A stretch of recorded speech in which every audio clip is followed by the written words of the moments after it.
pluie tombait fort cette nuit-là sur la nationale. Marc roulait seul dans son camion,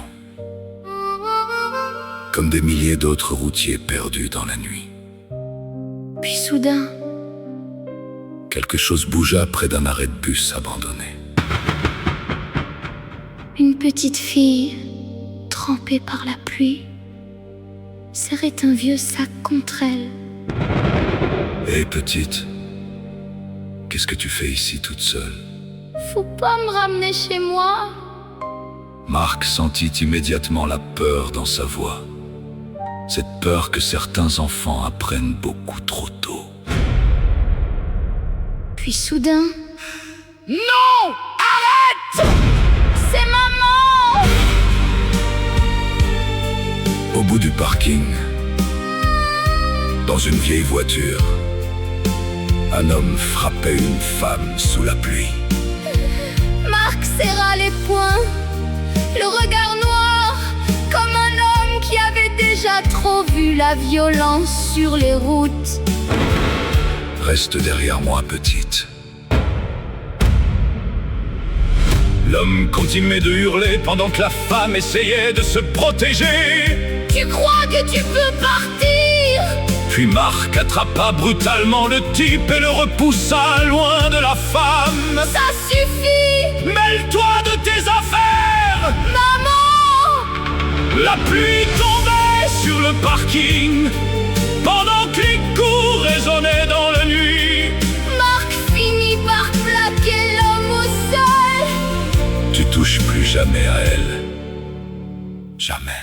Merci. La femme tremblait, le visage marqué, les bras couverts de bleu. La petite fille courut dans ses bras sous la pluie. Maman! Police! Éloignez-vous, monsieur! Le gyrophare bleu éclairait le parking détrempé pendant que l'homme était arrêté. Madame, on va vous aider. Marc regardait simplement la pluie tomber, silencieux, le cœur lourd. Pourquoi vous nous avez aidés? Marc baissa les yeux quelques secondes. Parce qu'aucune femme, aucun enfant Devrait avoir peur de rentrer chez soi.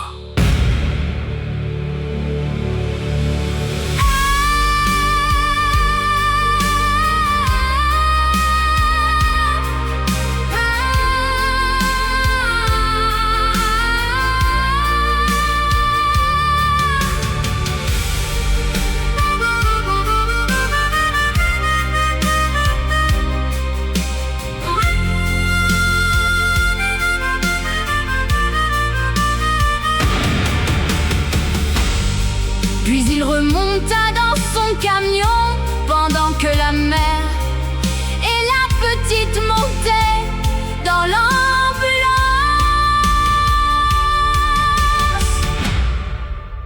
Et cette nuit-là, sur une route perdue sous l'orage, Un routier fatigué avait changé de vie.